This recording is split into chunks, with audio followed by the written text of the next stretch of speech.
If you have a website that you frequently visit, you can save those into your phone's bookmarks to make it easy to find. Each browser has a similar function, but I'll be demonstrating this in Google Chrome since that's what most people are using on their Android phones. First, you'll simply go to the page you'd like to save. Once you have that website or web page loaded, you'll tap the three dots in the top right corner and look for the little star icon. Tap the star, and the page you have open will be saved in your bookmarks. You'll see a little confirmation message on the bottom of your screen, and if you tap that, you can edit the bookmark. You can, for example, give it a custom name if you'd like. You can edit the URL, meaning the web address, and you can choose where exactly that page gets saved.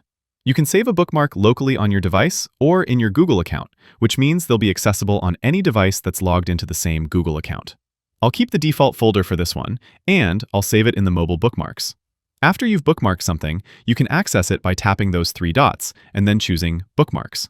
You can just tap any of your bookmarks, and your phone will load that page. Now, let's say I have a page or article I want to read later. I'll use the same menu up top, star the page, then tap the editing menu, and this time I'll place this on my reading list. Anything saved on your reading list will act similar to bookmarks for the most part, but what's unique about the reading list is that your phone will download and save a version of that page on your phone, meaning you can read it even without an internet connection. When I look at my reading list, it says available offline, meaning I could, for example, read this on a plane without an internet connection. Also, reading list is kinda meant for the stuff you want to read once and then discard. Bookmarks, on the other hand, are for sites like blogs, news, and other things that you'll be visiting on a regular basis. One more cool trick about saving websites. If you open a page and tap the three dots again, you can choose to add that page to your home screen.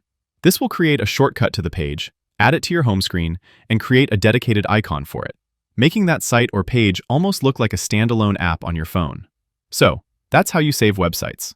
Click that like button if this helped, subscribe for more, and go save some websites, I guess. Thanks all, until next time.